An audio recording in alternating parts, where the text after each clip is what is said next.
अस्सलाम वालेकुम। मेरा नाम हफीज़ हैदर है और मैं क्लिनिकल साइकोलॉजिस्ट हूँ। आज मैं बहुत ही सेंसिटिव इश्यूज़ के ऊपर आपसे डिस्कस करने जा रहा हूँ। वो सेंसिटिव इशू है सेक्स।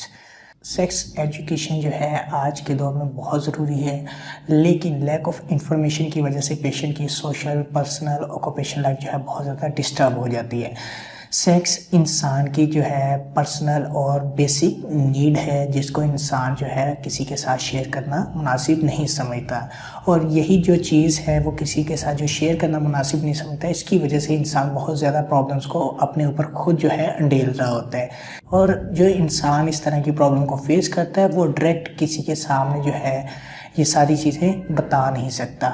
कुछ कल्चरल नॉर्म्स को वो जो है हाईलाइट कर लेता है, कुछ मिथ्स को सामने रख लेता है, या फिर बहुत सारी और प्रॉब्लम्स जो होती है वो उसके सामने होती हैं। तो वो इंसान जो है इनडायरेक्ट बहुत सारे लोगों से इंफॉर्मेशन ले रहा होता है, लेकिन वो इनडायरेक्ट इंफॉर्मेशन जो है उस इंसान की जो है लाइफ बाज़ दफ़ा तो डिस्ट्रॉय भी कर देती है।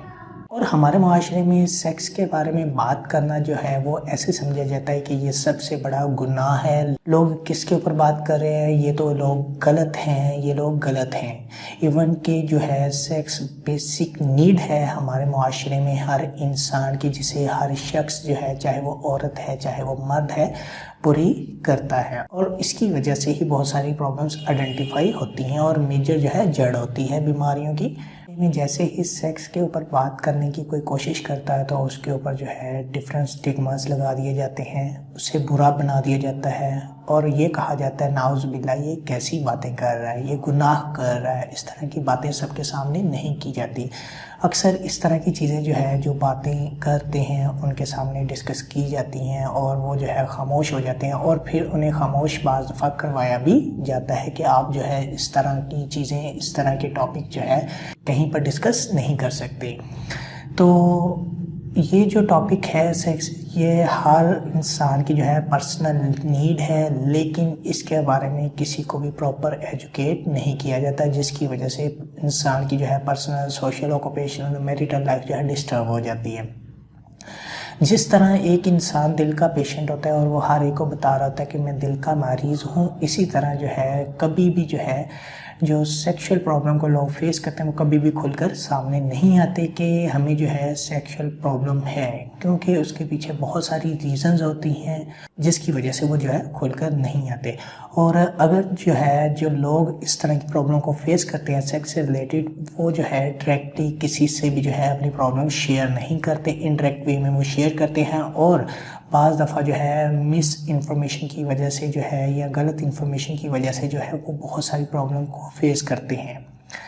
सेक्सुअल प्रॉब्लम हमेशा जो है वो मेल और फीमेल दोनों ही फेस करते हैं, लेकिन हमारी सोसाइटी में, हमारे माशरे में जो है सेक्सुअल प्रॉब्लम अक्सर जो है वो मेल्स के अंदर जो है आइडेंटिफाई की जाती हैं, ना कि फीमेल्स के अंदर। इवन कि जो है मेल और फीमेल के अंदर ये दोनों में मौजूद होती हैं। मैं बात करता हूँ वो कौन कौन सी जो है प्रॉब्लम्स हो सकती हैं।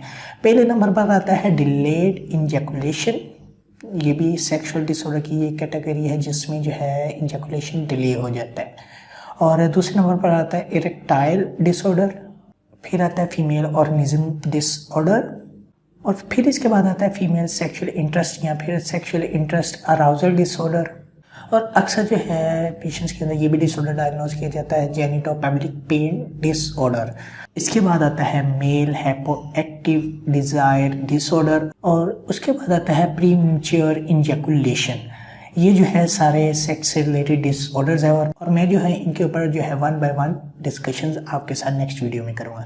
सेक्सुअल प्रॉब्लम जो है वो हर इंसान जो है वो अपनी लाइफ में फेस करता है, लेकिन ये प्रॉब्लम जो है अगर उस इंसान की पर्सनल, सोशल, ऑक्यूपेशनल लाइफ जो है डिस्टर्ब कर दे तो उस इंसान को चाहिए जो है सेक्स रिलेटेड डॉक्टर्स होते हैं उनसे डिस्कस करे, बजाय उनके जो लोग इस तरह के लोगों के पास जाते हैं और मुख्तलिफ़ किस्म की जो है खुद से अद्वियात लेते हैं या मुख्तलिफ़ किस्म के लोगों से जो है मशवरे लेते हैं, सजेशंस लेते हैं, उनसे अवॉइड करें तो ये प्रॉब्लम जो है वो कंट्रोल की जाती है और इनका जो है प्रॉपर ट्रीटमेंट है। उम्मीद करता हूँ आप लोगों को मेरी ये वीडियो अच्छी लगी होगी। अगर अच्छी लगी है तो काइंडली लाइक कीजिएगा, शेयर कीजिएगा और सब्सक्राइब ज़रूर कीजिएगा। ओके, अल्लाह हाफिज़, अल्लाह निगहबान।